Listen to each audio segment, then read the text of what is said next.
এবারে সরস্বতী পুজোটা খুবই তাড়াহুড়োর মধ্যেই হলো। তো মোটামুটি আয়োজন করেছিলাম, খুব ভালো মতো যে আয়োজন করতে পারবো ভাবতে পারিনি, আর করতে পারিও নি। আর মনে আছে তোমাদের, এর আগের বার যখন সরস্বতী পুজো হয়েছিল সেই দিনই আমি তৃষকে প্রথম স্কুলে ভর্তি করিয়েছিলাম। সত্যি দিনগুলো যেন খুবই তাড়াতাড়ি চলে যায়, আর বাচ্চাগুলোও ধীরে ধীরে বড় হয়ে যায়। এই তো নার্সারিতে ভর্তি হলো, আর কদিনের পরে এলকেজির ক্লাসও স্টার্ট হয়ে যাবে।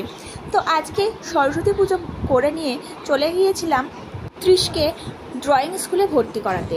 তো এই যে ড্রয়িং স্কুলে গেছি, প্রথম দিনই ওকে বলা হলো যে একটুখানি কালার করে দেখাতে, আর ও তো কালার করতে ভীষণ ভালোবাসে। জানি না ও ভালোভাবে আসতে চাইবে কি না, কারণ ওর তো যোগা ক্লাস ভালো লাগছিল না বলে ওটা ছাড়িয়ে দিলাম। তো ড্রয়িংটা দেখি ইন্টারেস্ট হয় কি না। তো ওর বাবা ফর্ম ফিল আপ করে দিল, আর এই যে এখন বসে বসে ও ড্রয়িং করছে। প্রত্যেক সপ্তাহে 2 দিন করে ক্লাস হবে। তো ক্লাসে নিয়ে যাওয়ার দায়িত্বটা তো আমার ওপরেই পড়েছে। আর একটু দূরেই ভর্তি করা হলো, কারণ কাছে পিঠে খুব ভালো স্কুল ছিল না, ড্রয়িং স্কুল। আর ও কালার করতে ভীষণ পছন্দ করে, আর ম্যাডামও বললো যে হ্যাঁ ভালোই করছে, প্রথম দিনেই অনেকটাই ভালো করেছে ওর মতো করে। আসবে কিনা বলো মানডেতে? হ্যাঁ, ভাল লাগেনি? ভাল লাগেনি? আর ম্যামের বাড়ির সামনে দেখো কি সুন্দর ফুলের বাগান।